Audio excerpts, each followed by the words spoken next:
Hi, everybody. Welcome back. Happy Monday. Uh, Day 6. We're really doing this. All right, remote instruction. You'll see I didn't wave today because I noticed all of my thumbnails had my hand up like this, and I thought that looked silly. So, uh, if you missed the wave, throw a comment down, and I'll put waves in the rest of my videos. But I was like, maybe I'll change up the thumbnail. Anyway, enough nonsense. Today we're going to be finishing up that gradebook, a better gradebook class, and let's just jump right into it. All right. So, first things first. Obviously, there's a third link here for you now. It's not here because I'm recording, but there should be this third link that brought you to here, or you got it through any of the other million ways I post this to you. As usual, please don't forget to do the Google form. In fact, pause the video here and please do that now. I really, really, really need the data on that. So please just do the Google form now and then come back. It should take you no more than a minute. Okay. Also, please, if you haven't already, join the Discord server. It's a great place to be, great place to ask questions, and a great place to get in contact with me if you need anything at all. All right. With that out of the way, let's talk about what we have so far. We have this student class that we've read and developed that models a student by having their first name, their last name, and a array of grades. All right, where last time we met, we added this copy constructor in so that we can get other versions of this student object. Instead of passing a reference to one, we can just copy it and give the user another copy in a different location, which again will make a lot more sense when we talk about memory management, but for now, bear with me. We have our accessors or mutators in this display. Alright, then in this gradebook, we created a default constructor, a parameterized constructor. You could put in a copy constructor if you wanted to. Uh, we're not going to be doing anything here that is copying gradebooks, but go nuts. It's a good exercise. It should be pretty simple how to do that. We wrote our accessors, and then I stopped because I figured I didn't want to give you too much work over the weekend. All right, and I challenged some of you guys to do the mutators. So far, I haven't had anyone ask me to check theirs, but maybe you did it. And if you didn't, let's do it now. All right, so for mutators, you'll see in the accessors right up here that the return type for accessors is the type of data that the user is trying to access. All right, the type of data that the user is trying to get back. But for mutators, we're not trying to get back information. We're trying to give our gradebook object information. So if we're not trying to get anything in return, we're going to make sure that that return type is void. All right. Now, as the accessors are called getter methods, mutators are called setter methods because they should all start with this prefix set. And then the postfix, or just the rest of the word, is the member variable that you're trying to mutate. So we should have public void set label. In the absence of a return type, we will have parameters. Since the label is a string, we want this parameter to be a string, and I'll just call it string L. That's an L, not a 1. We'll set the label equal to L, and bada boom, we're done. Next one, we'll say public void set students, plural. And here we'll accept a student array S. And again, this will be a nice easy one-line function. We'll just say that students is equal to arrays dot copy of, nope, that should be a dot, not a comma, arrays dot copy of the S parameter that we send in with how many do we want to copy? The entire array. So we'll put s dot length there. All right, those are the mutators. Let me get this fully out of the way so we, you already read that. And the last one, and this is always going to be the annoying one that accesses a specific student in the array. So I'll say public void set student. This should take an integer index as well as a specific student object, which again, I'll just call value. Oops. All right, we need to know that this throws an index out of bounds exception like the previous one, because the user can give us a bad index and we want to be able to handle that. And then we could simply say, if index, why reinvent the wheel? Wow, I can't speak. All right, so if the index is 0 or less than our student array, so that means it's in the good range. We did it before. You should be fine. So if we got a good range for this, beautiful.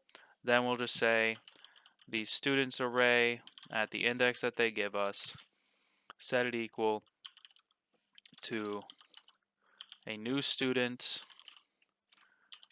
with the same value as the one that they gave us. Oops. All right, so this is the copy constructor again that we're using. They're giving us a student, but we don't want it to be accessible on the outside, so we're copying it and just sticking that in our array. All right, if they give us a bad index, that's when we throw a new index out of bounds exception. I'm just going to copy this, make my life easier.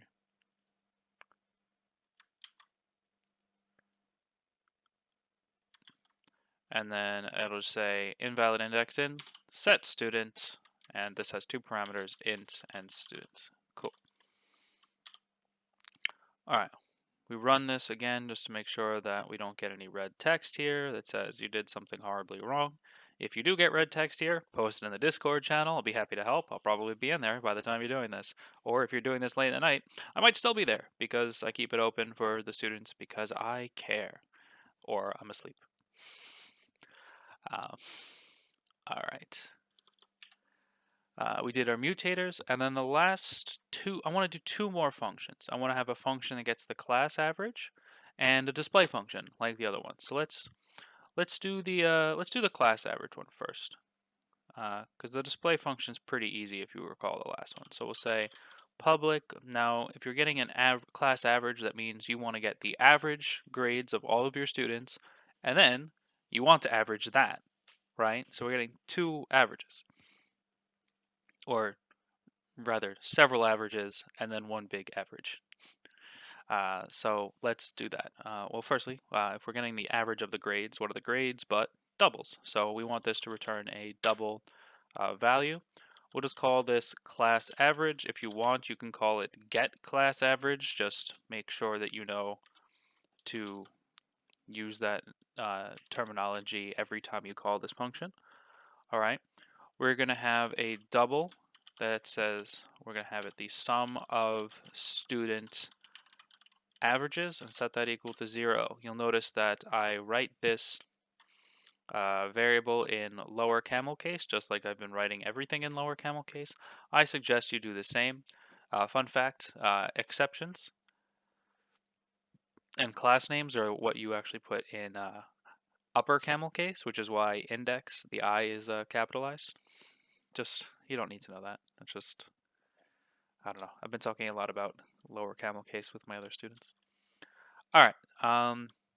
So we get the sum of the student averages. And what we want to first do is build a loop that gets the average of every student, right? So we're going to have this for loop. We'll just say int x is equal to 0. X is less than students dot length, because we want to look through our entire students array and look at every student. And then we're going to say x plus plus, so that it iterates to the next one when this loop is done. All right. Now, what we want to do is we want to get the grades array from each student. So I'm going to create another variable, a double array variable. I'll just call it grades. And I'm going to set it equal to students x dot get grades, which is the function that we saw in the student. It's one of their accessors in the student class. All right. So what this does is we just say, all right, for each student, get their grades array, and we can work on it. So since x starts off at 0, the first array that's going to be stored here is student 0's grades. All right. Now, if we want to get the average of his grades, we need to iterate again through this new array. And this is why I wanted to talk to you guys about multi-dimensional arrays before, because we're technically working with a array inside an array. This is technically a two-dimensional array, right? It's just instead of it being, a two-dimensional array of double values where you organize it as like, you know, an array of double arrays. This is really, an array of students that contains an array of doubles. Hopefully that makes sense. If it doesn't, throw comments in the Discord, please. Maybe I'm lonely. All right, just a fun joke. So yes, we get the grades array from the student that we're working on currently, and then what we're going to do is we're going to have another variable, and this one is going to be a sum of the grades in that particular student's array. All right, and we're going to start that off at 0. I'm just going to scroll past the mutators if y'all don't mind. There we go. All right, and so now we have another for loop. We'll start it off int y equals 0.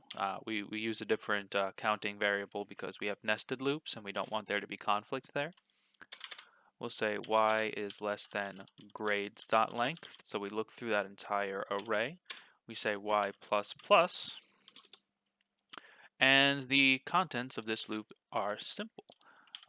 It's actually one line, and we're just going to say the sum grades that we have. Just add to that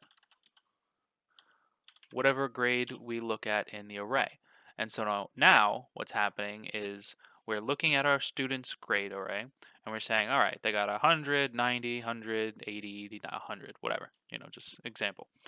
And then we say, all right, add 100, add 90, add 100, add 80, add 100 to this sum. It gets that sum, and then when we're done with this inner for loop, we're going to say, all right, now this sum of the grades that we have, let's average that and add it to the sum of student averages.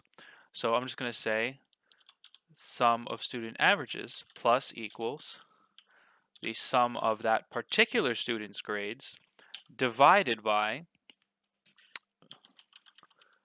the number of grades that we added together. All right. So what's going to happen in this loop, we start this off at 0. We say get the sum of the student averages. All right. We get the grades of our first student in this for loop. We set the sum of the grades to 0, and then we just add all of that first student's or 0th student's grades to our sum. Then we divide that by the number of grades to get the average and add it to the sum of student averages.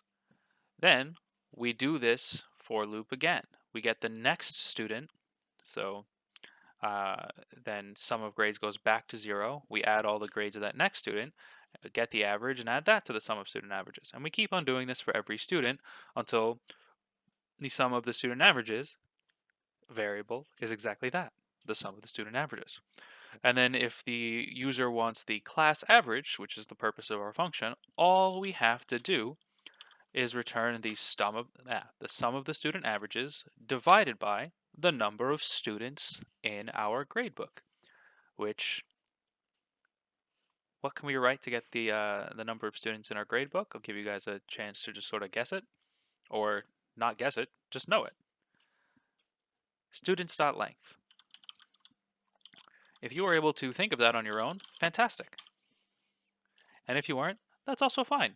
We're learning together. All right, so we have our class average function.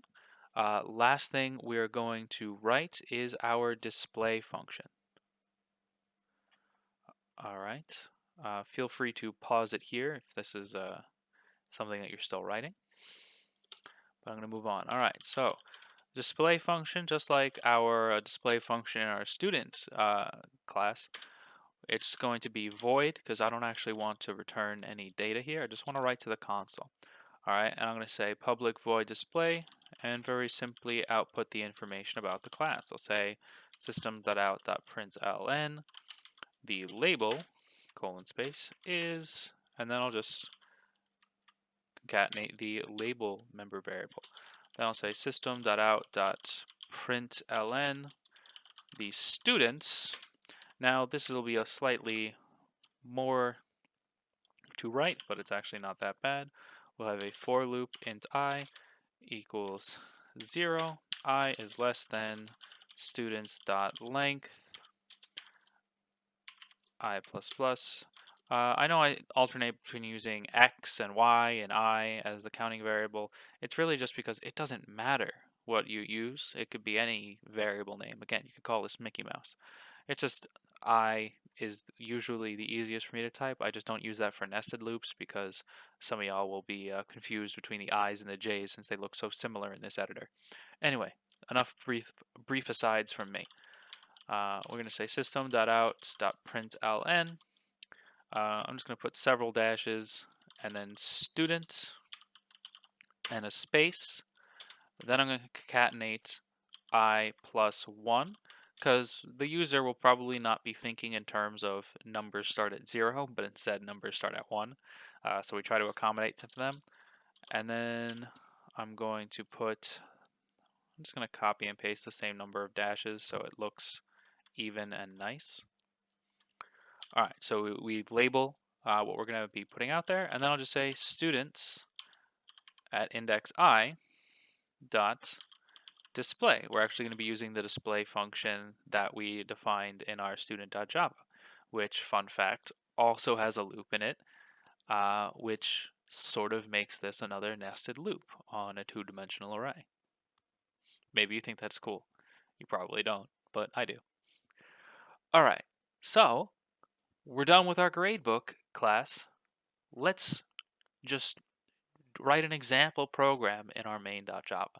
All right, and it'll be a trivial one, sure, but it will be one that hopefully makes sense to you. All right, so the first thing I want to do is I'm going to make 3 arrays of grades because I'm going to be using that to create 3 students. All right, so I'm just going to do that first, get that out of the way. So I'll say double array 0, 90, 95, 95, 100. You know what? I'm not even going to bother typing that out again. I'm just going to, I'm just making 4 grades for each array. So we'll call that array 0, array 1, array 2. First grade here will be 90, 80, and 70. This guy will get 85, 85, 90, 75, 75, 80. Oh, boop, bop, boop, bop, boop. There we go.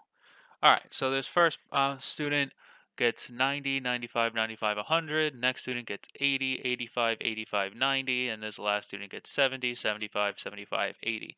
If you care that your results look exactly the same as mine, just double check that you have the same numbers. Otherwise, you'll get a different average when we finally check for the average.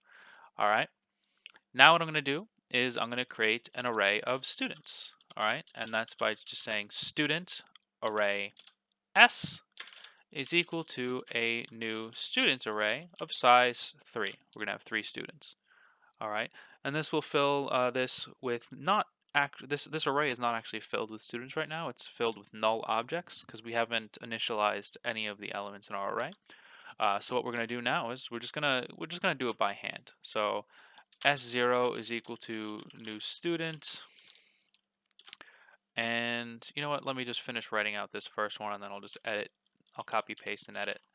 All right, so my first student will be Peter Parker because I don't know if it's come out in class, but I'm a decently fervent Spider-Man nerd.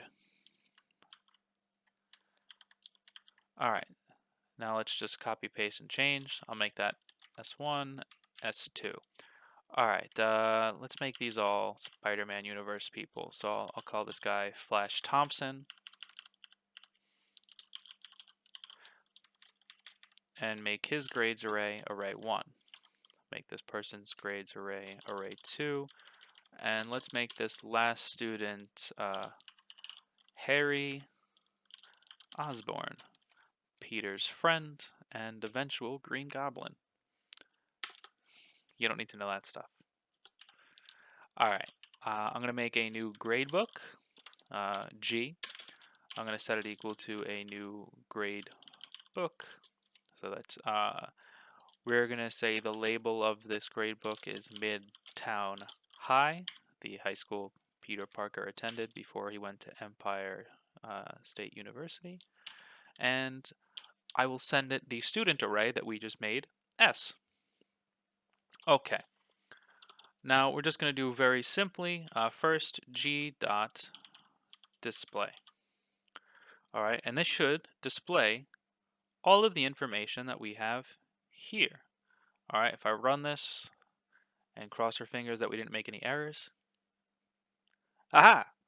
All right, so you'll see we now have this gradebook. The label is Midtown High, and the students, you have Peter Parker with grades 90, 95, 95, 100, though realistically it would probably all be hundreds. I'll stop being a nerd. Flash Thompson, 80, 85, 85, 90. Harry Osborne, 70, 75, 75, and 80. All right. Then, just to simply test that that class average function works, system.out.println, the class average is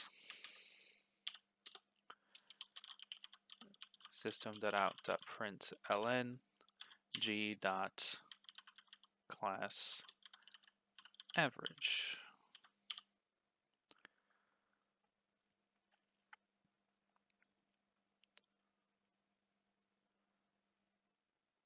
All right, and you'll see here, it'll say the class average is 85, which should make sense. If you have a student up here whose average is 95, which it is, I don't know if you can tell on site, I can.